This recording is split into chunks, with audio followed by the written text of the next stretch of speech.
మధురమైన మధురమైన ఆశ్చర్య కృప రక్షించే దోషినైన నన్ ఇంతదనుక సురక్షితముగా తెచ్చిన ఆ కృపే దరిచేరేదాకా కాచును. సుపరిచితమైన ఈ పాటలోని మాటలే బాబీ రత్నాకర్ గారి పరిచయం. రుచిగల ఫుడ్, స్నేహితులు, వేదాంత విద్య, తత్వశాస్త్రం అనగా బాబీ గారికి మక్కువ ఎక్కువ. సుందరమైన సాగర తీర నగరం విశాఖపట్నంలో వారి నివాసం. మరి వారిని ఆహ్వానిస్తూ పిలుస్తున్నాను. గుడ్ మార్నింగ్ అన్న, వెల్కమ్ అన్న. గుడ్ మార్నింగ్ అమ్మా. Thank you so much for the introduction అమ్మా. అందరికీ గుడ్ మార్నింగ్ అండి. ప్రైజ్ ది లార్డ్ అండి. Good morning. దేవుని నామములో ఆహ్వానం పలుకుతున్నానండి. థ్యాంక్ యూ అండి. Good morning sister. మరి నా వాయిస్ క్లియర్ గా ఉంది కదా జాన్సన్? క్లియర్. Okay, thanks. మరి మన మధ్యలో సిస్టర్ వత్సల గారు ఉన్నారు. ఒక పాట నేను గుర్తు చేస్తానమ్మా, మీకు ఈ పాట పరిచయం ఉంటే పాడటానికి ట్రై చేయండి. అలల పైన నడిచిన నా యేసు నాతో ఉన్నావు అన్న సాంగ్. అలల పైన నడిచిన నా యేసు నాతో ఉన్నావు, ఆ సాంగ్ అమ్మా. బ్రదర్, ఆ పాట రాదు బ్రదర్ నాకు. అవునా?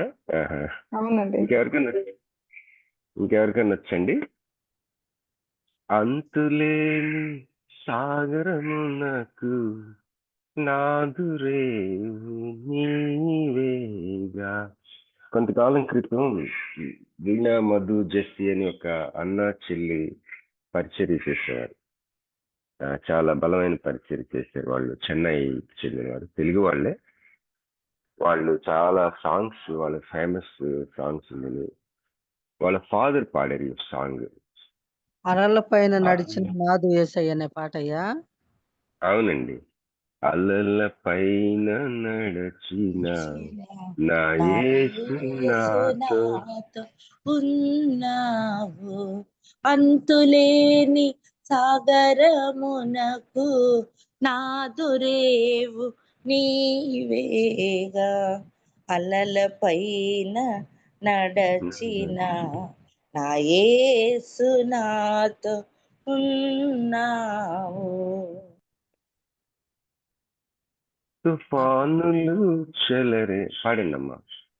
అంటే లిరిక్ లేదన్నా, అందు గురించే తెలీదు. తుఫానులు చెలరేగిన చిన్నప్పుడు పాట విన్నాం అనమాట. మధు, జెస్సీ గారు ఫాదర్ పాడిన పాట. మధు. అవునన్నా. మధు యేసయ్యా. తుఫానులు చెలరేగిన పెనుగాలులెన్నో వీచిన నావలోని ఉండగా, నావలో నీవు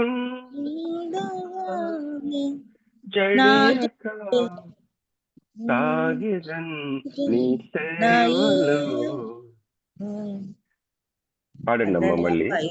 నడచిన నా యేసు నాతో ఉన్నావు,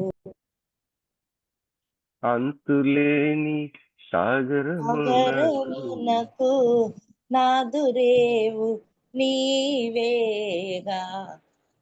అలల పైన నడచిన నా యేసు నాతో ఉన్నావు. Thank you Jesus, thank you lord. చిన్న ప్రార్థన చేసుకుందాం. మహాపరిశుద్ధుడా, నాయన నీకు స్తోత్రములు. మరి మా మీద తాజాగా సంచరించి నాయన అలనాడు ఈ భూమి మీద సంచరించావు, ఈనాడు మా మీద సంచరిస్తా ఉన్నారు. నీకు స్తోత్రాలు. Thank you lord. దేవానికి స్తోత్రములు. నువ్వు నాయన నీ యొక్క ప్రవచనాలు ప్రభువా, మరి ప్రవచనాత్మకమైన నడిపింపు మీది. మీకు స్తోత్రములు ప్రభువా, మీకు స్తోత్రం. చేరువచ్చిన మమ్మల్ని అందరినీ జ్ఞాపకం చేసుకోనండి. చిన్న మందిగా మేము కూడుకొని ఉంటుండగా, మీ వాక్యమును మేము ఆశపడి ఉంటుండగా, నాయన నీకు ఇష్టమైతే నన్ను వాడుకోనండి. నాయన నీ రక్తంలో నన్ను కడగండి అయ్యా ప్రభువా. నాకు సహాయం చేయమని అడుగుచు వాక్యం ధ్యానించిందిగా నాకు సహాయం చేయండి అయ్యా. మా అందరికీ నాయన తండ్రి మీరు ఆశీర్వాదం అనుగ్రహించండి. స్తోత్రములు చెల్లించుకొని కృతజ్ఞతాస్తుతి చెల్లించుకుంటూ యేసుక్రీస్తు నామమున ప్రార్థించి వేడుకొంచున్నాం తండ్రి. ఆమేన్. ఆమేన్. Praise God. మరి దయచేసి ఎవరు నిద్రపోవద్దండి. అంటే నిద్రపోతారని కాదు, జస్ట్ చిన్న వినయపూర్వకమైన మనవి. నిద్రలోకి వెళ్ళిపోవటానికి అవకాశం ఉంది. అందులో ఆదివారం మరి మనకి సంఘం ఒకవేళ 9:30కు అనుకోండి, మరి ఖచ్చితంగా మనకి నిద్రపోవటానికి అవకాశం ఉంటుంది. కనుక దయచేసి ఎవరు నిద్రపోకుండా ఉండాలని ప్రేమతో మనవి చేస్తా ఉన్నాను.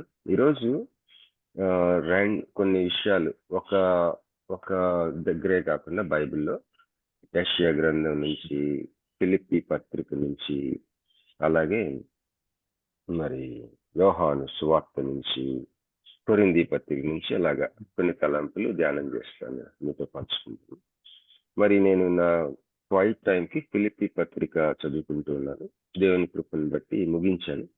లాస్ట్ లో కొన్ని తలంపులు పంచుకుని, లాస్ట్ 4వ అధ్యాయం లాస్ట్ లో కొన్ని విషయాలు ఉన్నాయి. అవి మంచిగా నాకు చాలా ఉపయోగపడినాయి. అలాగే మరి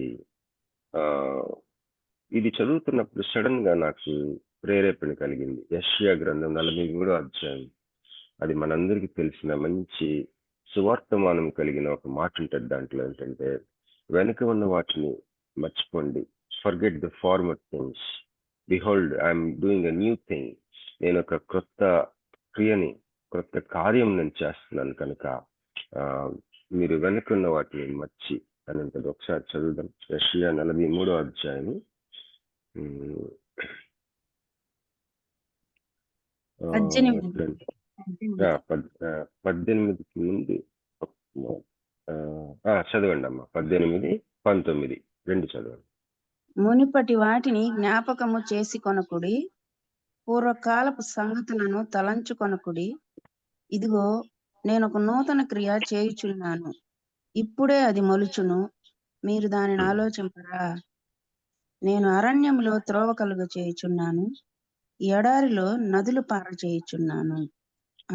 ఈ వాక్యము నేను ఎక్కడైనా చదివినప్పుడు, అంటే ఈ మధ్య నాకు 2-3 చోట్ల నాకు కనపడినప్పుడు పరిశుద్ధాత్మ దేవుడు నాలో కొంత ప్రేరేపణ కలుగు చేస్తున్నాడని నేను ఫీల్ అయ్యాను. ఇది నీకే, దీని గురించి నాకు దేవుడు మాట్లాడుతున్న ఒక వాగ్దానం లాగా, జ్ఞాపకం చేస్తున్న ఒక వాగ్దానం లాగా, అనుగ్రహిస్తున్న ఒక ప్రవచనం లాగా అనిపించింది. సో నేను అప్పటికే ఫిలిప్పీ పత్రిక ముగించుకుంటా ఉన్నాను.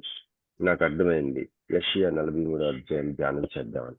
కనుక ఈ వాక్యానికి అసలు ఏ సందర్భంలో ఇప్పుడు చదవబడిన యెషయా 43, 18, 19 వచనాలు ఏ సందర్భంలో దేవుడు అనుగ్రహించారు, ఇదంతా కూడా నేను స్టడీ చేసి ఇంకా స్టడీ చేస్తా ఉన్నా. స్టడీ చేస్తున్న కొద్దీ భలే బాగుంది అసలు 43వ అధ్యాయం యెషయా. మరి ఈరోజు మనము మొట్టమొదటి ఆదివారంగా అక్టోబర్ నెలలో చాలా సంఘాలు మొట్టమొదటి ఆదివారం మనకి ప్రభురాత్రి, అదే బల్ల కమ్యూనియన్ సర్వీస్. దానికి ఒక థియలాజికల్ వర్డ్ ఉంది, యూకారిస్ట్ అంటారు దాన్ని. Eucharist, EUCHARIST, Eucharist. It's not a theological, in fact it's not a theological word, it is the word. అదే దానికి అసలైన పేరు, యూకారిస్ట్ అని. EUCHARIST, యూకారిస్ట్ అంటే కమ్యూనియన్, ప్రభు బల్ల. అయితే దీనిని మనము ఆచరించబోతా ఉన్నాం ఈరోజు. చాలా మంది మొట్టమొదటి ఆదివారం ఇస్తారు, కొన్ని చోట్ల ప్రతి ఆదివారం ఇస్తారు. అయితే దాని గురించి కొన్ని తలంపులు 1 కొరింథీ 11వ అధ్యాయంలో ఉంటాయి. మరి ఒక గొప్ప సేవకుడు ఉన్నాడు, మహా గొప్ప సేవకుడు. Is a spiritual giant. His name was Thomas Aquinas. 12వ శతాబ్దం, క్రీస్తు శకము 12వ శతాబ్దంలో ఆయన మహా గొప్ప సేవకుడు. ఆయన ఒక సన్యాసిగా సమర్పించుకుని ఆయన తను రాసిన సుమ్మా థియోలోజియా అని ఒకటి ఉంటుంది, క్వశ్చన్ అండ్ ఆన్సర్స్ టైప్ లో రాస్తాడు అన్నమాట. ఆయన ఈ మన క్రైస్తవ సమాజానికి ఆయన చేసిన మేలు అంతా ఇంత కాదు. మరి ఈ భూమి మీద ఎవరైనా ఏదన్నా ఒక ప్రశ్న వేయగలిగితే, ప్రభు విషయాల్లో ఏమైనా సరే, ఆ ప్రశ్న ఆయన వేసుకున్నాడు. ఆయనే సమాధానం చెప్పాడు ప్రభు దగ్గర నుంచి పొందుకుని. దాన్ని సుమో థియోలజియా అని ఉంటుంది. దాంట్లో question and answers. It's vast material. దేవుని కృపను బట్టి ఆ పుస్తకం గురించి తెలుసుకోవడానికి దేవుడు నాకు కృప అనుగ్రహించారు. నేను ఒక ఇక్కడ వైజాగ్ లో ఒక హోటల్ ఉందండి. ఆ హోటల్లో బుఫే సిస్టమ్ పెడతారు. బుఫే మనకు తెలుసు కదా, మరి మనం కూర్చొని ఆర్డర్ ఇచ్చి తినటం అనేది అలా కాటా అంటారు కదా. అలాగే బుఫే సిస్టమ్ అంటే అక్కడ అన్నీ ఉంటాయి, మనం ప్లేట్ తీసుకుని మన ఇష్టం వచ్చింది వడ్డించుకోవచ్చు. అక్కడ ఇష్టం ఎంత ఎక్కువ తినేస్తారని అనుకున్నారో ఏంటో, ఆ హోటల్లో ఆ బుఫే దగ్గర గోడ మీద ఒక బోర్డు ఉంటుంది, you are what you eat అని. నువ్వేం తింటావో అదే నువ్వు అని. ఇంకేం తింటావు ఆ బోర్డు చూసినాక జాగ్రత్తగా ఉంటాం కదా. సో ఇది ఎందుకు చెప్తా ఉన్నానంటే, ఇన్ఫాక్ట్ అది ఒక రాగా మనం అప్లై చేసుకోవచ్చు. You are what you read అని. నువ్వు చదివేదే నువ్వు, నువ్వేం చదువుతావో అదే నువ్వు. It's very very true. కావాలంటే మీరు పరిశీలన చేసుకోవచ్చు. It's very true. You are what you read. మరి చాలా మంది వాళ్ళు ఎందుకు గొప్పవాళ్ళు అవుతారంటే, దే రీడ్ ఎ లాట్. చాలా చదువుతారు వాళ్ళు, చాలా సెలెక్టివ్ గా చదువుతారు. నేను ఒకసారి ఒక ఐపీఎస్ ఆఫీసర్ తోటి స్విట్జర్లాండ్ వెళ్ళాను. ఆయనతో ఒక 1 వీక్ ఉన్నాను. ఆయన తమిళనాడు డీజీపీగా కూడా చేశారు, రిటైర్ అయ్యారు. ఆయన ఏదో నేను ఒక టాపిక్ గురించి చెప్తా ఉంటే దాని మీద 2000 పైన ఇన్ఫర్మేషన్ ఆర్టికల్స్ సేకరించి రాసుకున్నాడట అతను. నేను స్టన్ అయిపోయాను అసలు. అంతా చదివారు ఆయన. 2000 పైన ఆయన దాని గురించి ఇన్ఫర్మేషన్ ఆ టాపిక్ మీద నోట్ చేసుకుని పెట్టుకున్నారట. వావ్, అందుకే మీరు ఐపీఎస్ అండి అన్నాను. చెప్తా ఉన్నా ఎందుకంటే you have to read a lot. దేవుని మహాకృపను బట్టి ఆయన ఆ నడిపింపులో మనం చదవాలి. చదువుతున్నప్పుడు మనకి నిద్ర వస్తుంది, చదువుతున్నప్పుడు మనకి అర్థం కాదు, చదువుతున్నప్పుడు మనకి అలసట వస్తుంది, చదువుతున్నప్పుడు మనకి తలనొప్పి వస్తుంది, చదువుతున్నప్పుడు మనకి బీపీ కానీ ఉంటే, నాకు బీపీ ఉంది, చదువుతున్నప్పుడు బీపీ రైజ్ అవుతుంటుంది, చదువుతున్నప్పుడు తలంతా ముదుబారినట్టు. దీన్ని ఇట్లా ఉంటుండగా ముందుకెళ్ళాల. ఫార్టిట్యూడ్ అంటారు దాన్ని. You have to read at all times, in every condition. మరి ప్రతి సమయంలోనూ, ప్రతి సందర్భంలోనూ, ప్రతి పరిస్థితిలోనూ చదువుతా ఉండాలి. చదువు అప్పుడు ఏమవుతుందంటే మనకి మన మనస్సు దీవించబడుతుంది. దేవుడి సేవకుడు ఉదాహరణకి సుమ్మా థియోలజియా అనే పుస్తకము అసలు ఉందని నాకు 2014లో థియాలజీ చదువుతున్నప్పుడు నాకు తెలిసింది. ఈ థామస్ ఎక్వైనస్ అనే అతను రాసిన ఈ పుస్తకం క్యాథలిక్స్ థియాలజీలో ఉంటుంది, మన థియాలజీలో ఉంటుంది. క్యాథలిక్స్, ప్రొటెస్టెంట్స్ ఇద్దరు ఈక్వల్ గా గౌరవిస్తారు ఆ వ్యక్తిని, థామస్ ఎక్వైనస్. నేను ఎందుకు ఆయన గురించి ప్రస్తావిస్తా ఉన్నానంటే, ఆయన తన చివరిలో ఈ ప్రభురాత్రి భోజనం, కమ్యూనియన్, యూకారిస్ట్ గురించి రాస్తూ మౌనం అయిపోయాడట. ఆ ప్రత్యక్ష బరువుకి, ఆయనకి అనుగ్రహించబడిన ప్రత్యక్షతకి మౌనం అయిపోయాడట. ఒక చర్చిలో ఉండిపోయాడట వెళ్ళి ఇది రాస్తూ.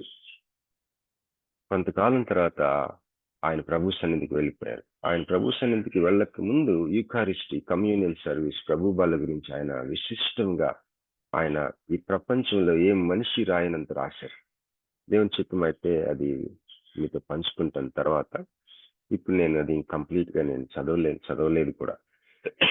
ఆయన పుస్తకంలో కొన్ని పాయింట్స్ మాకు చదివి ఇచ్చారు. అసలు ఆ పుస్తకం ఎలా చదవాలో నేర్చుకోవడానికి ఇంకో పుస్తకం ఉంటుంది. ఎందుకంటే అది క్వశ్చన్ అండ్ ఆన్సర్స్ గా ఉంటుంది అనమాట. చాలా అంటే 12వ శతాబ్దం కదండి, క్రీస్తు శకం 12వ శతాబ్దం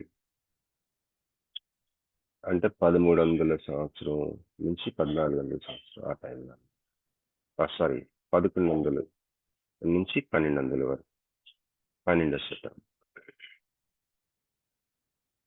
సో ఈ ఈ ఈ ఈ థామస్ ఎక్వైనస్ ఒక మాట చెప్పాడు. అకాడమిక్స్ చదవచ్చు మనం, ఫిజిక్స్, బాటనీ, మెడిసిన్ ఇవన్నీ చదవచ్చు, కానీ వాటిలో వెలుగుండొచ్చు. రకరకాల పుస్తకాలు చదవచ్చు, వెలుగుండొచ్చు, కానీ బైబిల్లో రక్షణ ఉంటుంది. కనుక బైబిల్ గురించిన జ్ఞానము మనం సంపాదించుకోవాలి. దేవుని వాక్యం గురించిన జ్ఞానం. The knowledge of the holy is understanding. పరిశుద్ధమైన దేవుడి గురించి, పరిశుద్ధుడైన దేవుని గురించిన జ్ఞానమే మనకి వివేకాన్ని, గ్రహింపుని, ఆలోచనని గ్రహించుకునే శక్తి అని ఉంటుంది మనకి. ఇప్పుడు ఫిలిప్పీ పత్రికలో లాస్ట్ టైం కూడా చెప్పాను కదండి, ప్రతి దాని గురించి మనం ప్రార్థన చేసినప్పుడు, దేని గురించి చింతపడకుండా ప్రతి విషయం గురించి ప్రార్థన చేసినప్పుడు నీకు ప్రతి విషయం గురించి సొల్యూషన్ వస్తుంది అని చెప్పి రాయలేదు పౌలు అక్కడ. ఆయన ఏం రాశాడంటే, సమస్త జ్ఞానమునకు మించిన దేవుని సమాధానము మీ హృదయములకు, మీ తలంపులకు కావలి ఉండును. మనకి దేవుడు సొల్యూషన్స్ ఇస్తాడల్లా, పరిష్కారం ఇస్తానని లేదు, కానీ ఒక ప్రకృతి అతీతమైన సమాధానం మీ హృదయానికి, తలంపులకు కావాలి ఉంటుంది. ఎందుకంటే దేవుడు పనిచేసే తీరు నీకు సంబంధించిన విషయంలో మైక్రో అండ్ మ్యాక్రో విషయాల్లో పనిచేస్తూ ఉంటాడు. చాలా చిన్న విషయాల్లో పనిచేస్తుంటాడు నీకు సంబంధించిన విషయాల్లో. అదే సమయంలో మహా గొప్ప ప్రాంతాల్లో కూడా నీ కోసం పనిచేస్తుంటాడు. ఇదంతటిని ఒకసారి నీకు చూపించినప్పుడు నీకు హాయిగా ఉంటుంది మనసులో. అరే, నా కోసం పర్వతాలను కదిలిస్తున్నాడు, నా కోసం దేశాలను కదిలిస్తున్నాడు, నా కోసం చట్టాలని మారుస్తున్నాడు, నా కోసం పరిస్థితుల్ని సమకూరుస్తున్నాడు, నా కోసం ప్రతి కీడుని మేలుగా మారుస్తున్నాడు అని. ఇవన్నీ కూడా మరి దేవుడు మనకి సమస్త జ్ఞానంకు మించిన సమాధానం మీ హృదయములకు, మీ తలంపులకు కావాలి ఉంటుంది. సో దేవుడు చేసే పని ఈ రీతిగా ఉంటది. కనుక మరి మన మన ఫిలిప్పీ పత్రికలో 4వ అధ్యాయంలో దేని గురించి చింతపడకుడి అని, ప్రతిదాని కోసం ప్రార్థన చేయండి అని చెప్పి, అప్పుడు సొల్యూషన్స్ కాదు కానీ మీకు ఒకలాంటి peace that passes all understanding అని, ప్రతి అండర్స్టాండింగ్ కంటే మించిన పీస్ ఉంటుంది. ఈరోజు మనకి కావాల్సింది అదనమాట, సమాధానం. అంటే ఎలాంటి సమాధానం? సమస్త జ్ఞానమునకు మించిన సమాధానం. అదేం చేస్తుంది? మనం టెన్షన్ పడకుండా చేస్తుంది. God is at work, God is in control. కనుక ప్రతిదానికి మనం ఇంకా ఆ యొక్క సమాధానం ఎప్పుడైతే మనం టేస్ట్ చేస్తామో ఇంకా టెన్షన్ ఉండదు మనకి. ఎందుకంటే మనం దేని గురించి అయితే ప్రార్థన చేస్తున్నామో ఆ విషయంలో దేవుడు చిన్న చిన్న రీతిగా పనిచేస్తా ఉన్నారు. నువ్వు దేని గురించి ప్రార్థన చేస్తున్నావో ఆ విషయం కొరకే చిన్న చిన్నమైన విషయాల్లో పనిచేస్తున్నారు నీకోసం. అలాగే మహా గొప్ప ప్రాంతాల్లో పనిచేస్తా ఉన్నారు నీకోసం, నువ్వు ప్రార్థన చేస్తున్న విషయం కోసం. అది so the knowledge of the holy is understanding. మనకి కావాల్సింది అండర్స్టాండింగ్, గ్రహింపు. అండర్స్టాండింగ్ లేకుండా మరి ఉండకూడదు. సరే, ఇప్పుడు యెషయా గ్రంథం 43వ అధ్యాయం మనం చూద్దామండి. 1వ వచనం ఎవరైనా చదువుతారమ్మా? యెషయా 43:1. అయితే యాకోబు, నిన్ను సృజించిన వాడు యెహోవా, ఇశ్రాయేలు, నిన్ను నిర్మించిన వాడు ఇలాగ సెలవిచ్చుచున్నాడు, నేను నిన్ను విమోచించి ఉన్నాను, భయపడకుము, పేరు పెట్టి నిన్ను పిలిచి ఉన్నాను, నీవు నా సొత్తు, నీవు జన్మలలో చాలమ్మా. ఇక్కడ దేవుడు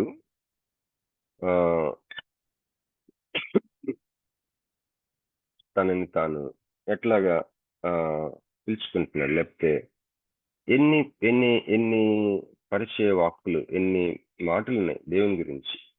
నిన్ను సృజించినవాడు, నిర్మించినవాడు, విమోచించేవాడు, పేరు పెట్టి పిలిచేవాడు అన్నమాట. ఇక్కడ ఈ 43వ అధ్యాయంకి వచ్చేసరికి నిజానికి వాళ్ళు అప్పటికే ఇస్రాయేలు 2 భాగాలైపోయినాయి, 2గా విభజించబడింది. ఒకటి ఇస్రాయేలు, రెండోది యూదా. ఇవి 2 గ్రూపులు అయిపోయినాయి. ఆ దేశం, దేవుని బిడ్డలు 2 గ్రూపులు అయిపోయారు. యూదా, ఇస్రాయేలు అంటే ఉత్తర భాగం, నార్థరన్ కింగ్డమ్ అంటారు, ఉత్తర రాజ్యం ఇస్రాయేలు. వాళ్ళని అప్పటికే చెరలోకి వెళ్ళిపోయారు వాళ్ళు. యూదా మరి చెరబట్టుకు పోబడాలి. ఇది సందర్భం, నేపథ్యం. ఇంకా చెరబట్టుకు పోలా. యెషయా ఇంచుమించు 700 సంవత్సరాల క్రితం, క్రీస్తు పూర్వము 700 సంవత్సరాల క్రితం ఆయన ప్రవచిస్తా ఉన్నారు ఇవన్నీ కూడా. అప్పటికి వాళ్ళు ఆ రాజ్యంలోనే ఉన్నారు. ఎవరితోటైతే మాట్లాడుతున్నారో వాళ్ళకి చెప్తున్నాడు, మీరు మీ నిబంధనకి మీరు నమ్మకంగా లేరు కాబట్టి రానున్న రోజుల్లో మీరు చెరబట్టబడిపోతారు. శత్రువులు వచ్చి మిమ్మల్ని చెర తీసుకుపోతారు, క్యాప్టివిటీలోకి వెళ్తారు, మీరు బబులోని చెరలోకి వెళ్తారు. అక్కడ ఉన్నప్పుడు మళ్ళీ దేవుడు మిమ్మల్ని రెస్టోర్ చేస్తాడు. ఇంకా వెళ్ళలేదు అసలు వాళ్ళని. ఆ వెళ్ళిన తర్వాత వాళ్ళని ఉద్దేశించి మాట్లాడిన మాటలు ఇది. ఎంత ఆశ్చర్యంగా చూసారా? ఏదైనా ఒక మంచి ఒక సినిమా కథ చూస్తున్నారనుకోండి, ఒక చైల్డ్ సినిమా చూస్తా ఉంటే చాలా టెన్షన్ వస్తా ఉందంట ఆ బాబు. గబగబా చివర్లో చూసాడంట, అప్పుడు అంతా బాగుందంట చివర్లో. అందువల్ల మళ్ళీ వెనక్కి వచ్చి ముందు నుంచి చూస్తా ఉన్నాడంట. అట్లాగా మన జీవితాలు. ఒకటి నేను రాసుకున్న ఆ పాయింట్ మీకు చదివి వినిపిస్తాను. యెషయా, this first verse is a prophecy that happens after several years. Knowing the last part of the movie, how come a people journey through a crushing emotional feelings, suffering events. అయితే చివర్లో జరగబోతుంది వీళ్ళకి తెలుసు, కానీ ఆ ప్రయాణంలో నలగగొట్టే భయంకరమైన వేదనలతో కూడిన ఆ శ్రమలు వాళ్ళు అనుభవిస్తారు. నలిగిపోయే శ్రమలు వాళ్ళు అనుభవిస్తారు. అనుభవిస్తారని తెలుసు, దేవుడికి తెలుసు, వాళ్ళకి ముందుగానే చెప్పబడుతుంది. ఆ తర్వాత వాళ్ళు ఒకవేళ దేవుడికి నమ్మకంగా లేకుండా ఉండి వాళ్ళు బబులోని చెరలోకి వెళ్ళిన తర్వాత తిరిగి వస్తారు. ఆదరణకరమైన మాటలు కూడా మాట్లాడుతూ ఉన్నాడు. సుదీర్ఘమైన టెలిస్కోప్ లోంచి చూసే ఒక ప్రవచనం ఇది. టెలిస్కోపిక్ ప్రాఫెసీస్ అని అంటారు. దూరంగా ఉన్న సమయాల్లో జరిగాయి. మరి యేసు ప్రభు వారికి ఒక లక్షణం ఉంది. ఆయన మనతో పాటు శ్రమ పడే దేవుడుగా ఉంటూనే మనతో పాటు మన శ్రమలో ఒక భాగంగా ఆయన కూడా శ్రమ అనుభవిస్తూ ఉంటారు. మరి మన శ్రమలు ఆయన్ని అలసట పరచలేవు, కానీ ఆయన శ్రమ అనుభవిస్తాం. ఇమానెన్స్ అంటారు దీన్ని. ఈ ఇమానెన్స్ అంటే ఆయన సృష్టిలో ఆయన హాజరవటం, సృష్టికి దగ్గరగా ఉండటం, సృష్టిలో కలుగు చేసుకోవడం. సృష్టి అంటే మనతో మన జీవితాల్లో ఆయన హాజరవటం, మన జీవితాలకి దగ్గరగా ఉండటం, మన జీవితాల్లో ఇన్వాల్వ్ అవటం. అయితే మన జీవితం లేకపోతే సృష్టి ఆయన ఒకటి కాదు. సృష్టిలో ఏకమైపోవటం అట్లా కాదు. దేవుడిగా ఉంటూనే మనతో ఇన్వాల్వ్ అవుతాడు. మన శ్రమలు, మన యొక్క ప్రయాణాలు ఆయనేమి ఎగ్జాస్ట్ చేయలేవు, అంటే ఆయన్ని అలసిపోడు, కానీ మనతో శ్రమ అనుభవిస్తాడు.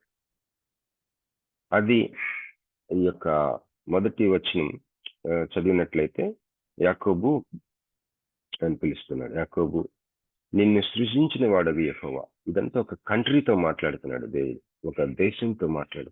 యాకోబు, నేను క్రియేట్ చేశా యాజ్ ఎ నేషన్, నేను సృజించేవాడిని. నెక్స్ట్ ఇశ్రాయేలు, నేను నిన్ను నిర్మించాను, ఐ హ్యావ్ ఫార్మ్డ్ యూ. ఈ రోజు వరకు కూడా నేను నిన్ను ఫామ్ చేస్తూ ఉన్నాను. బై ద వే, ఆరాధనకి ఫార్మేషన్ కి కనెక్షన్ ఉంటుంది. ఆరాధనకి ఎడ్యుకేషన్ కి కనెక్షన్ ఉంటుంది. ఈరోజు మనం ఆరాధించబోతా ఉన్నాం కదా, క్రీస్తు గురించిన ఎడ్యుకేషన్ కి నీ ఆరాధనకి ఇట్ ఈస్ డైరెక్ట్లీ ప్రపోర్షనల్. అది నిష్పత్తి. నీ క్రీస్తు గురించిన జ్ఞానము ఒకటి ఉంది అనుకోండి, నువ్వు ఆరాధించేది కూడా ఒకటి ఉంటుంది. 1:1 అంతే. So you have to be formed by the holy spirit inside, by his education. మరి సండే స్కూల్ అన్న మాట అదే ఎవరికి చెందిందంటే పెద్దవారికి చెందిందంట. మనం పిల్లలకి చెందిన మాట అనుకుంటాం కానీ సండే స్కూల్ మరి ఆరాధనలో ఒక మెసేజ్ ఉంటుంది, ఒక కీర్తన ధ్యానం ఉంటే ఉండొచ్చు, స్తుతి ఆరాధన, కానుకలు, ఆశీర్వాదంతో మనం ముగించుకుంటాం కదా. దానివల్ల విశ్వాసులకి ఎక్కువగా టీచింగ్ అవ్వదు. కనుక సండే స్కూల్ అనే కాన్సెప్ట్ పెద్దల కోసమే పెట్టారు మొదట్లో. అప్పుడు వివిధ అంశాలు బోధించడానికి విశ్వాసులు. That's the original purpose of Sunday school. So formation, దేవుడు అంటున్నాడు, ఇశ్రాయేలు నేను నిన్ను నిర్మించాను, నేను నిర్మించే దేవుని అని ఈలాగు సెలవిస్తున్నాను. నేను ఏమంటున్నాడు, నేను నిన్ను విమోచించి ఉన్నాను, భయపడద్దు. యాక్చువల్గా నువ్వు భయపడాలి. యాక్చువల్గా మనం కూడా భయపడాలి. ఎందుకంటే వీ డిజర్వ్ ద కాన్సిక్వెన్సెస్. మనకి పర్యవసానాలు రావాలి. మన యొక్క మూర్ఖత్వాన్ని బట్టి, లేకపోతే మరొక దాన్ని బట్టి పర్యవసానాలు అనుభవించాలి. ఇశ్రాయేలీలు ఆ రోజున ఎవరితో అయితే మాట్లాడుతున్నాడో ఈ యెషయా, వాళ్ళు భయపడాలి. వాళ్ళకి పర్యవసానాలు ఖచ్చితంగా రావాలి. కానీ దేవుడు అంటున్నాడు, భయపడబాకండి, ఎందుకంటే రావు పర్యవసానాలు. ఎందుకంటే నేను నిన్ను విమోచించాను. నేను ఐఎమ్ రిడీమర్ గాడ్, నేను విమోచించేవాడిని. అంతేకాదు భయపడద్దంటూ పేరు పెట్టి నేను పిలిచాను అంటున్నాడు. ఎందుకంటే పేరు పెట్టి ఎవరు పిలుస్తాం? ఒక 100 మంది ఉన్నారనుకోండి, వాళ్ళలో నేనుంటే హలో మీరు అని అంటలా, బాబీ ఇలారా అంటున్నాడు. అంటే అది కేవలం నాకే. ఈరోజు వింటున్న నీతో మాట్లాడుతున్నాడు దేవుడు, కేవలం నీతో. నీ పేరు పెట్టి పిలుస్తున్నాడంటే అది నీ గురించి మాత్రమే.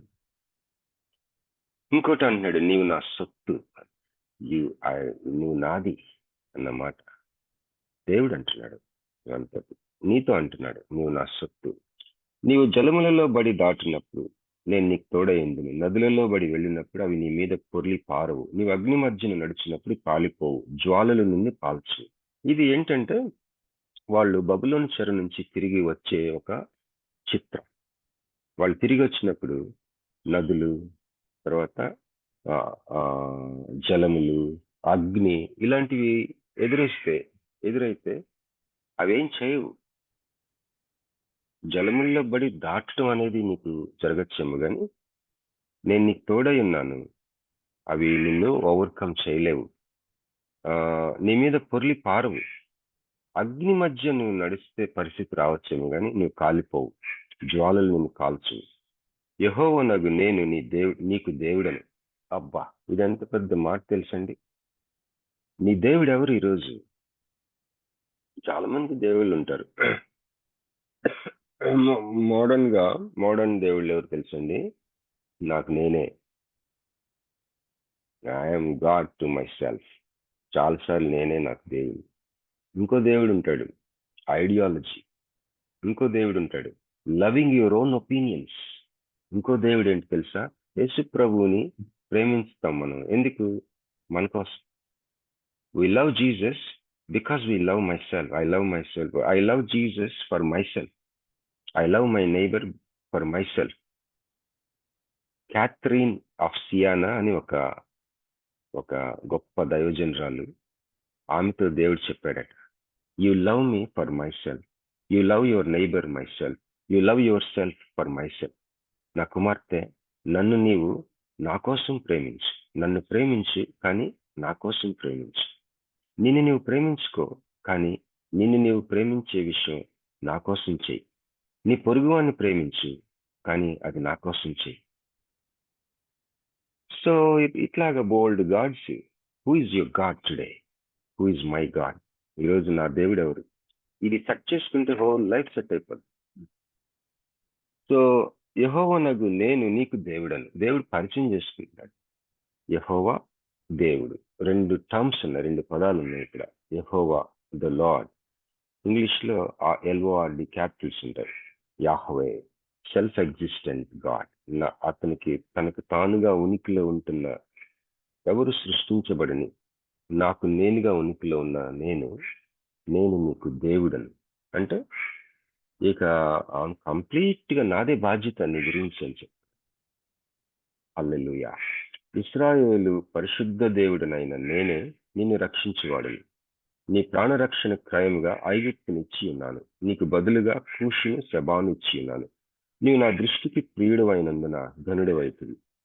నేను నిన్ను ప్రేమించుచున్నాను కనుక నీకు ప్రతిగా మనుష్యులను అప్పగించుచున్నాను. నీ ప్రాణమునకు ప్రతిగా జనములను అప్పగించుచున్నాను. మరి నేను నిన్ను ప్రేమించుచున్నాను కనుక నీవు నా దృష్టికి ప్రియుడవైనందున ఘనుడవైతివి. ఒకసారి 4వ వచనం చదువుతారండి. ఏమన్నా నిద్రపోవట్లేదు కదా? Praise the lord. నీవు నా దృష్టికి ప్రియుడవైనందున ఘనుడవైతివి. నేను నిన్ను ప్రేమించుచున్నాను కనుక నీకు ప్రతిగా మనుషులను అప్పగించుచున్నాను. నీ ప్రాణమునకు చాలు చాలుమా. చదవండి. సారీ, అయిపోయిందని. నీ ప్రాణమునకు ప్రతిగా జనములను అప్పగించుచున్నాను. ఇక్కడ ఒక వ్యక్తి జ్ఞాపకం వస్తూ ఉన్నాడు నాకు. ఆయన పేరు గలీలియో. ఎవరైనా చెప్పగలరా గలీలియో ఎవరో? మనం స్కూల్లో చదువుకున్నాం ఇతని గురించి. టెలిస్కోప్ కనిపెట్టాడు. Very good. టెలిస్కోప్ కనిపెట్టాడు. అంతేకాదు, థర్మామీటర్ కూడా ఆయన కనిపెట్టిన ఒక పరికరం యొక్క డెవలప్మెంటే థర్మామీటర్. మరి ఆ రోజుల్లో ఆయన కనిపెట్టిన విషయాలు చాలా వింతగా ఉన్నాయని చెప్పి చాలా మంది ఫిలాసఫీకి సంబంధించిన సైంటిస్టులు వాళ్ళు ఆయన్ని, ఇతడు ఖగోళ శాస్త్రం నుంచి పరిచయం చేస్తున్నాడు, ఆకాశంలో ఏమున్నాయని చెప్తా ఉన్నాడు, ఇతను చెప్తున్నవి చాలా ప్రమాదకరం మన సమాజానికి అని చెప్పేసి అతన్ని హౌస్ అరెస్ట్ చేస్తారు. చివరికి ఆయన అక్కడే చనిపోతాడు. ఆయన పరిశుద్ధ గ్రంథము, సైన్స్ కి సంబంధించిన ఈ 2 ఒకటే అని చెప్పడానికి ఆయన చాలా ప్రయాసపడి కొన్ని ఆర్టికల్స్ రాశాడు గలీలియో. ఆయన అనేకమైన శాస్త్రాలని నేర్చుకున్నాడు. ఆ రోజుల్లో ఆయన్ని పాలిమాత్ అనేవారు. పాలిమాత్ అంటే ఎన్నో విషయాలకు సంబంధించిన జ్ఞానాన్ని సంపాదించుకున్న ఒక వ్యక్తి. ఇక్కడ చూడండి, నీవు నా దృష్టికి ప్రియుడు అయినందున ఘనుడవైతివి. ఆయన పెండిలం ఉంటుంది కదండి. ఒకరోజు ఒక చిన్న గెట్ టుగెదర్కి వెళ్తే ఆ హాల్లో పైన చాండిలర్ ఆ గాలికి అటు ఇటు ఊగుతూ ఉండట. ఆయన ఒకటి గమనించాడట, అవతల వైపు వెళ్ళటానికి అది ఊగుతున్నప్పుడు ఒకవైపు వెళ్ళటానికి ఆ డిస్టెన్స్ మళ్ళీ యువతల వైపు కూడా సేమ్ డిస్టెన్స్ వస్తుందని పెండిలం కనిపెట్టాడు. పెండిలంలో నుంచి గడియారాలు పుట్టుకొచ్చినాయి. పెండిలము భౌతిక ఫిజిక్స్ కి, భౌతిక శాస్త్రానికి చాలా మూలమైన. న్యూటన్ తర్వాత వీళ్ళందరూ కూడా ఆయన్ని మరి he is the father of modern science అని గుర్తించారు. ఆయన ఒకరోజు తన కాలంలో ఉన్న ఒక రాణి గారికి ఉత్తరం రాశాడు. ఆ ఉత్తరంలో అంటాడు, అమ్మా, మహా గొప్ప రాణి గారు, రాణిని పొగులుతారు కదా, most serene queen, mother of our nation అని అడ్రస్ చేస్తూ, నేను ఆకాశంలో కొన్ని కొత్త కొత్త విషయాల్ని నేను డిస్కవర్ చేశాను, చూడటం మొదలుపెట్టాను నా టెలిస్కోప్ల నుంచి. అవి నేను వాటి గురించి చెప్తా ఉంటే మన సమకాలీకుల్లో ఉన్న కొంతమంది శాస్త్రజ్ఞులు నేను తప్పుడు బోధలు చేస్తా ఉన్నాను, సమాజానికి కీడు చేస్తున్నానని చెప్పేసి అంటున్నారు. మరి దీని గురించిన డిస్కషన్స్ కి మీరు తమ సన్నిధికి కొంతమందిని పిలుచుకున్న వారిలో ఒక థియోలోజియన్ ఉన్నాడు. ఆ థియోలోజియన్ నా శిష్యుడే. అతడు నా దృష్టికి తీసుకొచ్చినందువల్ల మీ దృష్టికి నేను నా సమాధానాన్ని ఇస్తున్నానని చెప్పి ఒక లెటర్ రాశాడు. గెలీలియోస్ లెటర్ టు ద డచెస్ అని ఒక నెట్లో ఇది ఫ్రీగా మనకి అందుబాటులో ఉంటుంది. మీరు చదవండి, దాంట్లో ఒక మాట ఉంటుంది.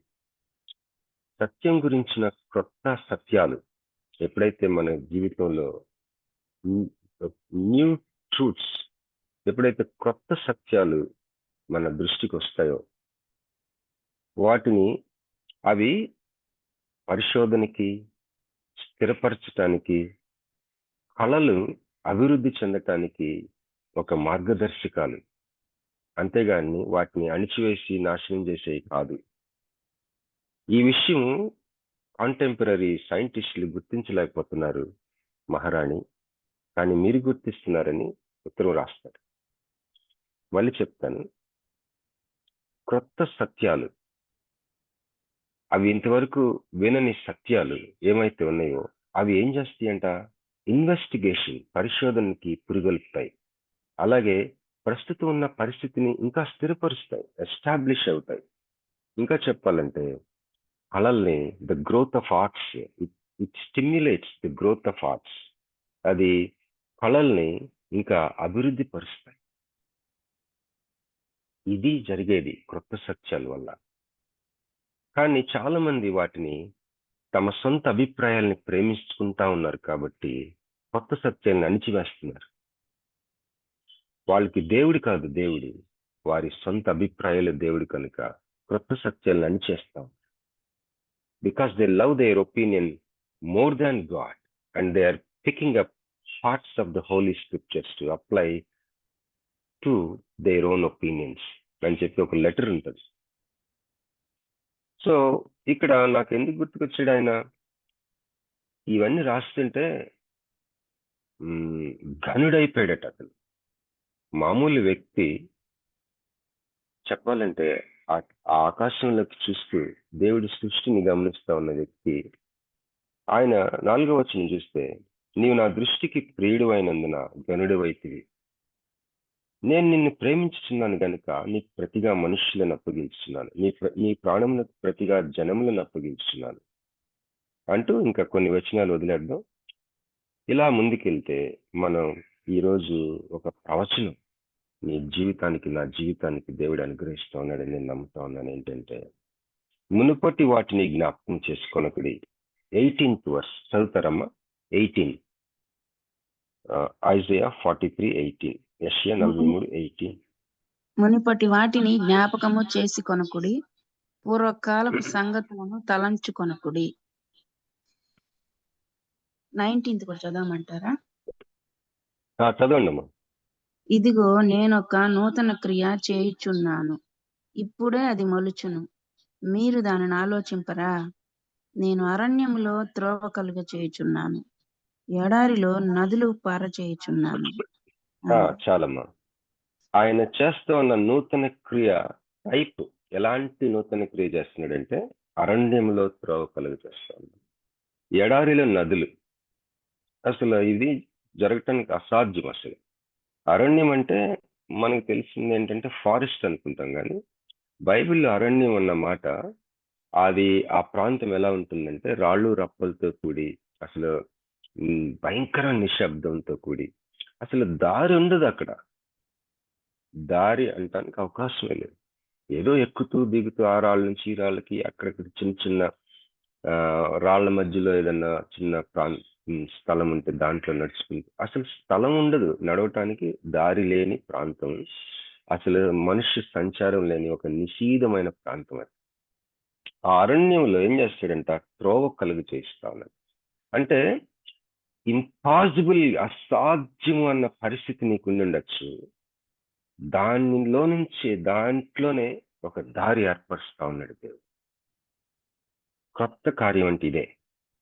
అసాధ్యం నీకు అనిపిస్తా ఉండొచ్చు నీ సిచ్యుయేషన్, అసలు ఇంపాసిబుల్, అసలు ఒక పరిష్కారమే దొరకదు, ఇది అసాధ్యముక అన్న పరిస్థితిలో దాంట్లోనే ఒక దారి, త్రోవ కలుగజేస్తానంటున్నాడు. ఇంకా చెప్పాలంటే నెక్స్ట్ పాయింట్, ఎడారిలో నదులు. ఎడారి మీరు ఎప్పుడైనా చూసారా? ఎవరైనా చూసారండి ఎడారి ఎలా ఉంటుందో? మన వీడియోలో చూస్తూ ఉంటాం. మరి గల్ఫ్ కంట్రీస్లో పనిచేసిన వాళ్ళకి ఒక ఐడియా ఉండొచ్చు.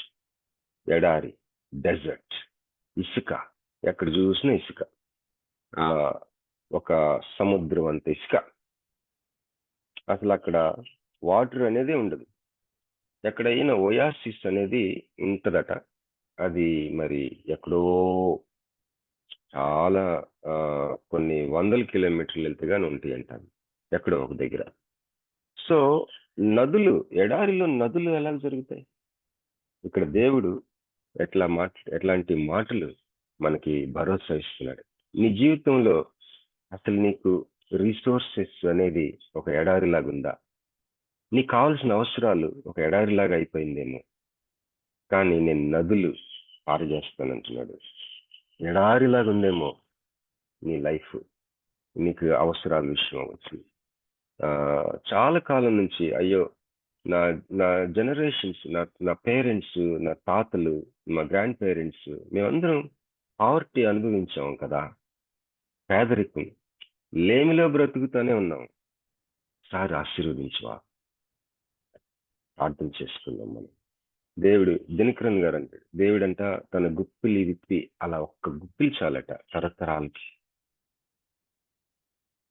సో ప్రభువా, ఎంతకాలం ఎడారి, నాకు డబ్బు విషయంలో ఎడారి, ఉద్యోగం విషయంలో ఎడారి, నా రిసోర్సెస్ విషయంలో ఎడారి, నాకు అవసరాలు విషయంలో ఎడారి. కానీ దేవుడు అంటున్నాడు, ఇదిగో నేను ఒక నూతన క్రియ చేస్తాను. అది ఎలా ఉంటుందంటే, ఎడారిలో నదులు పారజేయుచున్నాను, దానిని మీరు ఆలోచింపరా అంటున్నాడు. మునుపటి వాటిని జ్ఞాపకం చేసుకొనుకుడి, పూర్వకాలపు సంగతులను తలంచుకొనుకుడి. ఈ బబులోను చెరలో ఉన్న వారితో మాట్లాడుతున్నాడు. మునుపటి వాటిని జ్ఞాపకం చేసుకోబాకండి, I'm going to do a new thing అని చెప్పి. ఈరోజు ఈ మాట మన జీవితానికి కూడా మనం అన్వయించుకుందాం. మరి 6:39 కదా. ఈ అధ్యాయం మీకు టైం ఉంటే చదవండి, ఇంకా బాగుంటది. ఇప్పుడు మనం ఫిలిప్పీ పత్రిక వెళ్దాం. ఫిలిప్పీలకు రాసిన పత్రికలో కొన్ని మాటలు, last part.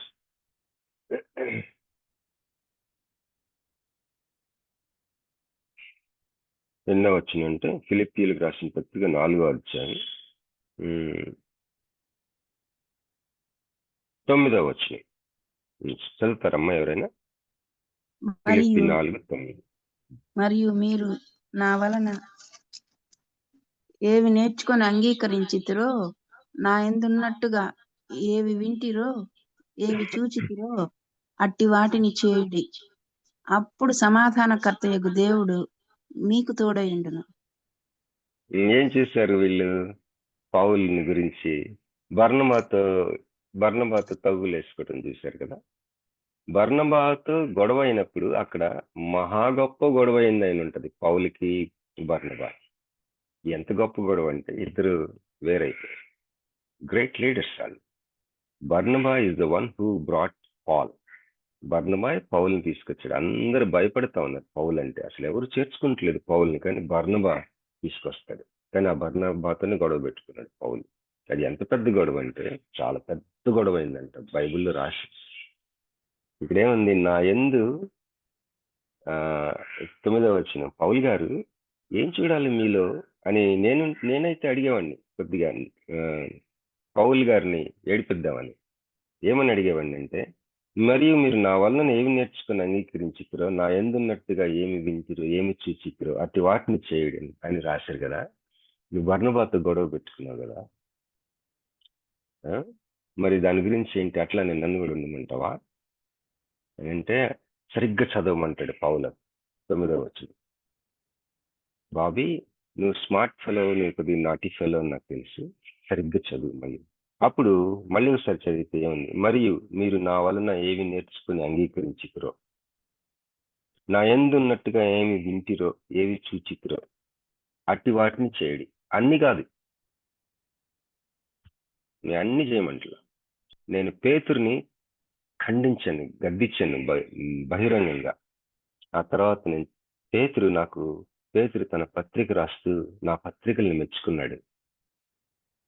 I was so much touched in my heart అని పౌలు అంటా ఉండొచ్చు. పేతురుని బహిరంగంగా గద్దించాను, కానీ పేతురు తన పత్రికలో నన్ను మెచ్చుకున్నాడు, నా గుండెని తాకిందాడు. ఆ తర్వాత ఏ విషయం గొడవ పడ్డారు బర్నబా పౌలు? మార్కు విషయంలో. నేను వృద్ధాప్యంలో ఉన్నప్పుడు ఆ మార్కులు చూడాలనిపించింది. ఎంత చూడాలనిపించిందంటే నన్ను తెప్పించుకున్నాను. అమ్మని చెప్తా చూడాలనిపించింది. నేను మారుతా ఉన్నా, అసిద్ధపరచబడుతూ ఉన్నాను. పౌలు అంటా ఉన్నట్టుగా నేను ఊహిస్తా ఉన్నా. ఏమంటున్నాడు ఇక్కడ? నా వలన ఏమి నేర్చుకుని అంగీకరించారో, నా ఎందున్నట్టు ఏమి వింటిరో చూచితిరో అవి మాత్రం చేయండి. అటు వాటిని చేయడు, అప్పుడు సమాధానకర్త దేవుడు మీకు తోడైంది. ఎంత బోల్డ్ స్టేట్మెంట్! అప్పుడు గాడ్ ఆఫ్ పీస్ మీకు తోడై ఉంటాడు. ఎందుకంటే ఐ ఎక్స్పీరియన్స్ దట్ ఎక్స్పీరియన్స్. నాకు ఆ అనుభవం నాకుంది. నేను నేర్చుకొని కొన్ని చేశా, నేను విని కొన్ని ఆచరించా, నేను చూసి కొన్ని ఆచరించా. అవి నా లైఫ్లో కొన్ని ఉన్నాయి, మీరు విని చూసి చేయగలిగినవి.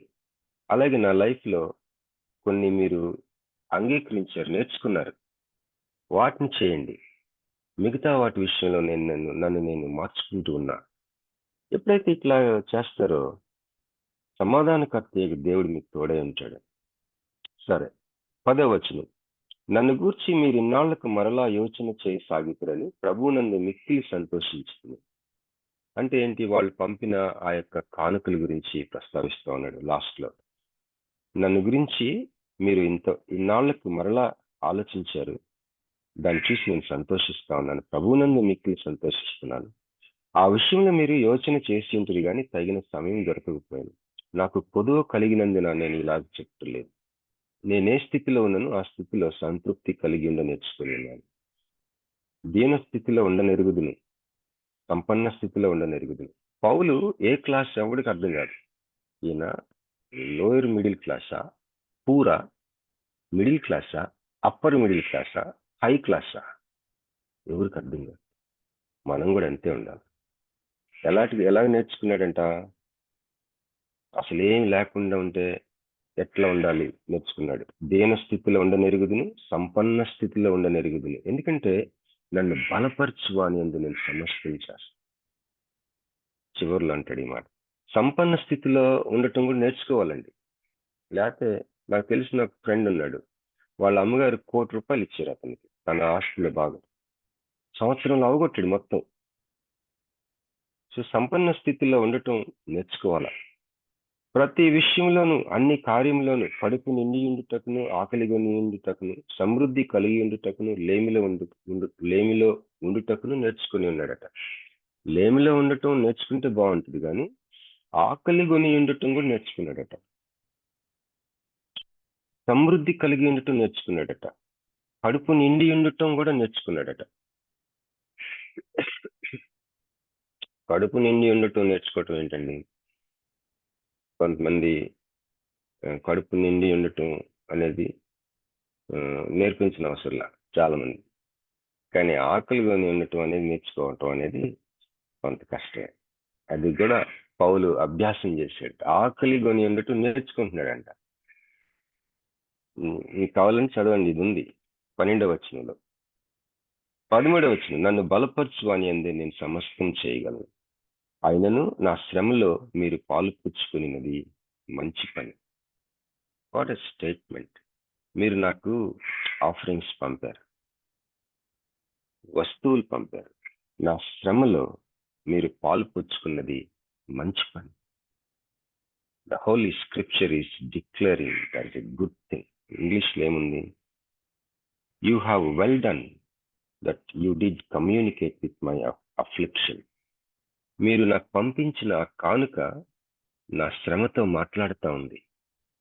మీ కానుక నా శ్రమ మాట్లాడుకున్నాయి. ఫిలిప్పీయులారా, సువార్తను నేను బోధింపునారంభించి మాసిదోనియాల నుండి వచ్చినప్పుడు ఇచ్చు విషయంలోను పుచ్చుకొని విషయంలోను మీరు తప్ప మరి ఏ సంఘపు వారును నాతో పాలివారు కాలేదని మీకే తెలుసు, మీకే తెలియను. ఏలయనగా తెస్సలోనికలో కూడా మీరు మాటిమాటికి నా అవసరం తీర్చుటకు సహాయం చేసిరి. నేను ఈవిని అపేక్షించి ఇలాగ చెప్పుటలేదు, కానీ మీ లెక్కకు విస్తార ఫలము రావాలని అపేక్షించి చెప్పుచున్నాను. మీ లెక్కకు విస్తార ఫలము రావాలి. మల్టిప్లికేషన్ అండి మనకు కావాల్సింది, ఎడిషన్ కాదు, కూడికలు కాదు, హెచ్చవేత. 2 3 6 అవ్వాల, 2 + 3 5, 3 3 9, 3 + 3 6. మనకు 6 కూడికలు వస్తున్నాయి. విత్తువానికి విత్తనమును, తినువానికి ఆహారమును దయచేస్తానన్నాడు దేవుడు. మనం ఏం చేస్తాం, మనకి తినటానికి ఉంటే చాలే అనుకుంటాం, మెయింటెనెన్స్ చాలనుకుంటాం. కానీ ఆ హోల్ మెయింటెనెన్స్ ని నువ్వు విత్తావనుకో, అది విత్తువానికి విత్తనం ఇస్తాడట, తినువానికి ఆహారం ఇస్తాడట. నీకేం కావాలా? ఆహారం కావాలా, విత్తనం కావాలా? నువ్వే కోరుకో. You should be a giving person. నువ్వు ఇవ్వాలి. ఫిలిప్పీలు పౌలుకి అతని శ్రమలో ఇచ్చారు. వాళ్ళ లెక్కకు విస్తార ఫలం రావాలని అపేక్షించి చెప్పుచున్నాను. మన మధ్య జీవానంద కుమారి ఉంది. తను ఎంత దీనస్థితిలో ఉంటుందో మీరు వెళ్ళి చూస్తే తెలుస్తుంది. ఒక చిన్న రూము, దాన్ని ఆనుకున్న కిచెన్, మంచం మీదే ఉంటుంది. తను ఒకసారి నాకు 15,000 పంపింది అనే పరిచర్యకి వాడింది. షాక్ అయ్యాను నేను. ఏంటిది అసలు, ఏంటమ్మా ఎందుకు ఇట్లా చేస్తామంటే, ఏదో ఒక అమౌంట్ వచ్చిందంట. అసలు మరి శ్రీకాకుళంలో ఒక చిన్న రూమ్ లో ఉండే మరి ఆ బిడ్డ ప్రపంచం అంతా తెలుసు. ఈరోజు నాకు ఇంకొక వ్యక్తికి ప్రాపర్టీ తీసుకుంటే చిన్న డిస్ప్యూట్ ఉంది. మా మధ్యవర్తి ఆమె, మా తగు తీరుస్తున్న ఆమె. ఆయన చూస్తేనే మహా గొప్ప ఆఫీసర్, నేను చూస్తేనే ఇక్కడ వైజాగ్. మా తగు తీరుస్తుంది. అసలు మంచం మీద నుంచి లేచి బయటికి రాలేని ఒక బిడ్డ. దేవుడు చూడండి, మీ లెక్కకు విస్తార ఫలం రావాలని. మీ లెక్కకు, మనకు లెక్క ఉంటుంది, ఆ లెక్కకు విస్తార ఫలం రావాలని నేను అపేక్షించి చెప్తున్నాను. నాకు సమస్తమును సమృద్ధిగా కలిగి ఉన్నది. మీరు పంపిన వస్తువులు ఎపఫ్రోదితు వలన పుచ్చుకొని ఏమీ తక్కువ లేకయున్నాను. అవి మనోహరమైన సువాసనయు దేవునికి ప్రీతికరమును ఇష్టము నైన యాగమునై ఉన్నది. My dear brother and sister, వెనక ముందు చూడకుండా దేవుడి కొరకు ఇచ్చి ఎంతకాలం అయింది? Radical giving to God. అది విస్తారమైన, విపరీతమైన, శక్తివంతమైన పెట్టుబడి. నువ్వు ఎన్నడూ ఊహించని డోర్స్ ఓపెన్ అవుతాయి, నీ అంతరంగంలో, బయట కూడా. Praise God. అయితే కాగా దేవుడు తన ఐశ్వర్యం చొప్పున క్రీస్తు యేసునందు మహిమలో మీ ప్రతి అవసరమును తీర్చును. మన తండ్రి అయిన దేవునికి యుగ యుగములకు మహిమ కలుగును గాక. ఆమేన్. సో ఈ లెటర్ అలాగా ముగిస్తా ఉంది. ఈరోజు 6:24 అయింది. ఐ హ్యావ్ సమ్ 5 minutes అనుకో ముగించేయచ్చు. కానీ కమ్యూనియన్ సర్వీస్ గురించి ఒక మాట చెప్తాను. మనందరం కూడా మన ఆత్మీయ జీవితాల్లో యేసయ్య లైఫ్ ని ప్రామిస్ చేశాడు కదా. ఒక సందర్భంలో ఏముంటది, మనుష్యుడు రొట్టె వలన కాదు, దేవుడి నోటి నుంచి వచ్చే ప్రతి మాట వలన జీవిస్తాడు. ఇది మనం ఎప్పుడో ఒకసారి అనుభవిస్తూ ఉంటాం. ఏది కూడా పనిచేయదు. దేవుడి యొక్క మాట మనలో మనల్ని జీవింపజేస్తూ ఉంటాం. అది ఒక అనుభవం.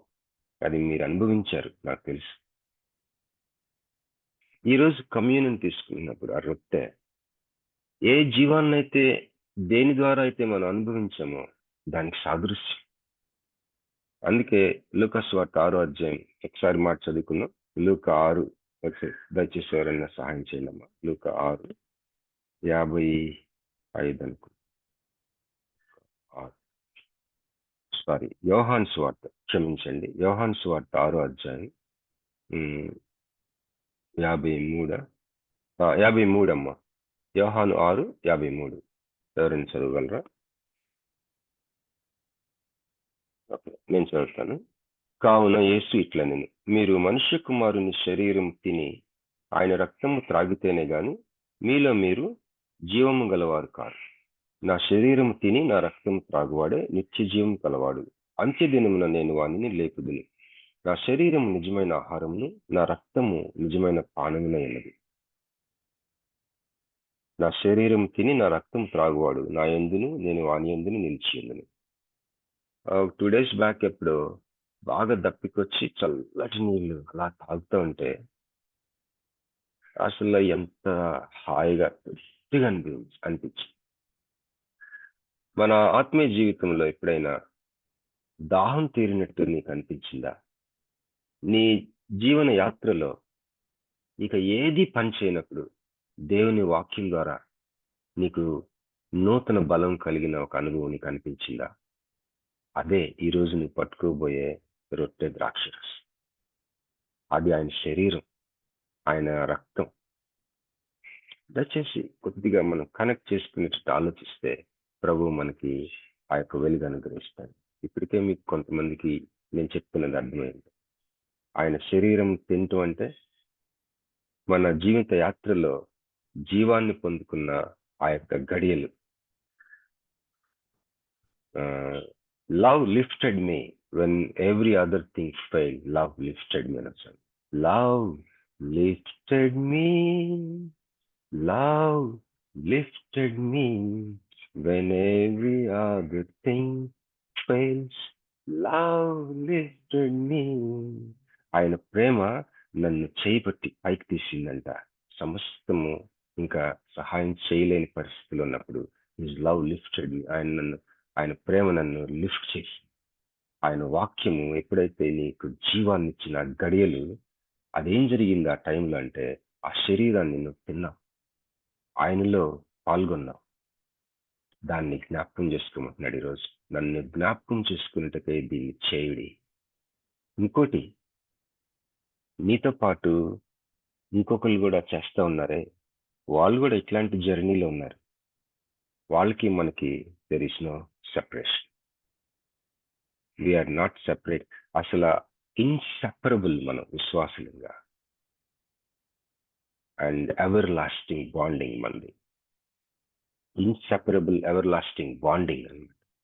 That is the other dimension of the communion. Thank you so much అండి. 6:29 అండి. Have a blessed day today. Wonderful Sunday. Thanks for listening. Pray for us and God bless you all. Over to Johnson, please. Thanks. Praise the Lord. Hallelujah.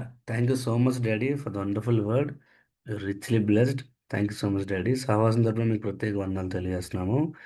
ఈ సమయంలో మనం ప్రార్థన చేసుకుని ముగించుకుందామంటే మన మధ్యలో ఎవరు జామి రవికుమార్ గారు అయ్యారు. మీరు సిద్ధంగా ఉన్నట్లయితే ముగింపు ప్రార్థన, పరలోక ప్రార్థన ఆశీర్వాదాలు. ప్రార్థన చేసుకుందాం. పరిశుద్ధుడు తండ్రి, నీ బంగారు పదాలు పొందడం ప్రభు, నీ ప్రేమను బట్టి కృపను బట్టి వందనాలు తండ్రి. ప్రార్థన చేస్తున్నాం ప్రభు, నీ దోషం ద్వారా ప్రభు వాక్యం వినడానికి మాకు ఇచ్చిన ప్రభు ఈ శ్రేష్టమైన సమయాన్ని బట్టి వందనాలు తండ్రి. ప్రతిరోజు దేవతని ప్రభా నీ మాటలు వినడానికి ప్రభా సహాయం చేస్తున్నాం, నీకు వందనాలు తండ్రి. అనేక ఆత్మ సంబంధమైన విషయాలు, అదేవిధంగా ప్రభా చారిత్రక సంబంధమైన విషయాలు ప్రభా మేళవించి ప్రభా వాక్యం చెప్పగలిగే జ్ఞానాన్ని కృపను నీ దోషం అనుగ్రహించి నీకు వందనాలు చెల్లిస్తున్నాను తండ్రి. ప్రతిరోజు ప్రభు నీ దోషుడు చెప్పే వాక్యాన్ని బట్టి మేము ఎన్లైట్మెంట్ చెందుచుండగా సహాయం తెచ్చండి. మా ఆత్మను ప్రభు పురుకొల్పుచుండగా సహాయం తెచ్చండి. అదేవిధంగా ప్రభా మా ఆలోచన విధానంలో ప్రభా తప్పు ఉంటే ప్రభా దాన్ని క్షమించి ముందుకు సాగలిగే భాగ్యం తెచ్చమని అయ్యోపన చేయమని ప్రార్థన చేస్తున్నాం ప్రభా. ప్రతిరోజు విధంగా వాక్యం వినడానికి తండ్రి నువ్వు మాకు ఇచ్చిన ప్రభా ఈ శ్రేష్టమైన సమయాన్ని బట్టి వందనాలు చెల్లించుకుంటున్నాం.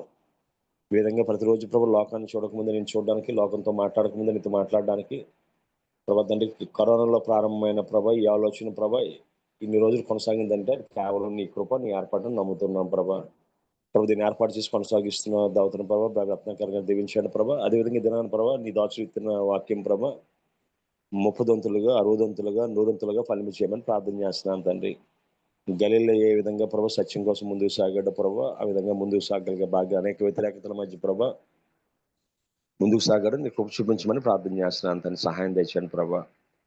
మరి ముఖ్యంగా ప్రభా ఈ విధంగా తండ్రి నిరాటంకంగా ఈ కార్యక్రమం సాగడానికి ప్రభా సహాయం చేస్తున్న ప్రభా దత్తన స్వరూప్ గారిని జ్ఞాపకం చేసుకోండి, జాన్సన్ జ్ఞాపకం చేసుకోండి, అదేవిధంగా ప్రసిద్ధ సిస్టర్ని, అదేవిధంగా ఝాన్సీ సిస్టర్ గారిని జ్ఞాపకం చేసుకోండి, తేజ అప్నిస్ గారిని జ్ఞాపకం చేసుకోండి ప్రభా, కోటి వారిని జ్ఞాపకం చేసుకోండి ప్రభా. అదేవిధంగా తండ్రి అయ్యా ప్రభా, పవి రత్నాకర్ గారు ఆహ్వానించగానే అనేక మంది ప్రభా వచ్చి వాక్యం చెప్తున్నారా, వారిని వారి కుటుంబాలు దీవించండి ప్రభా. అదేవిధంగా తండ్రి ఈ పరిశుద్ధ ఆదివారంలో ప్రభా నీ బలం తాకబోతుండగా నీ కృప మా ప్రమాలో ప్రతి ఒక్కరి మీద ఉంచండి ప్రభా.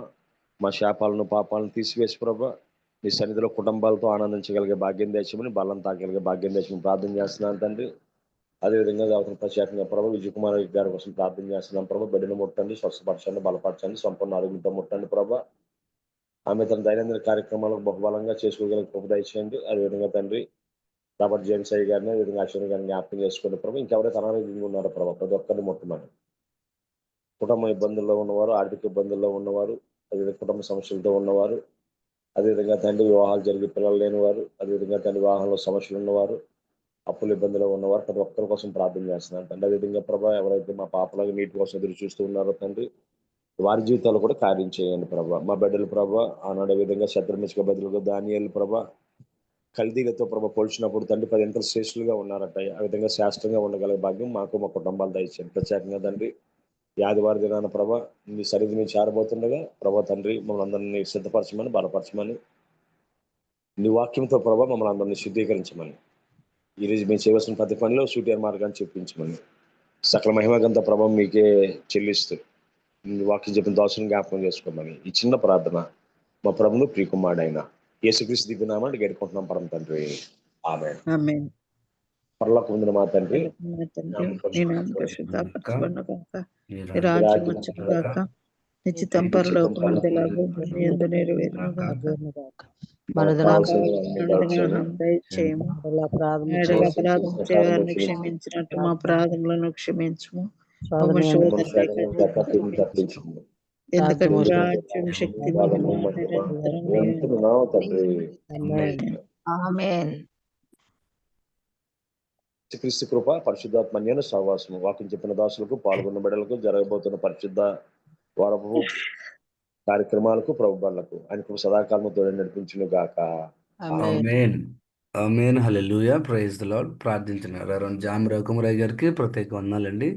అలానే కూర్చొని ప్రతి ఒక్కరి పేరు పేరుని వందనాలు చెల్లిస్తున్నాము. రేపటి దినం తిరిగి కలుసుకుందామండి. Have blessed Sunday. Thank you all. అందరికీ ప్రైజ్ లార్డ్ అండి.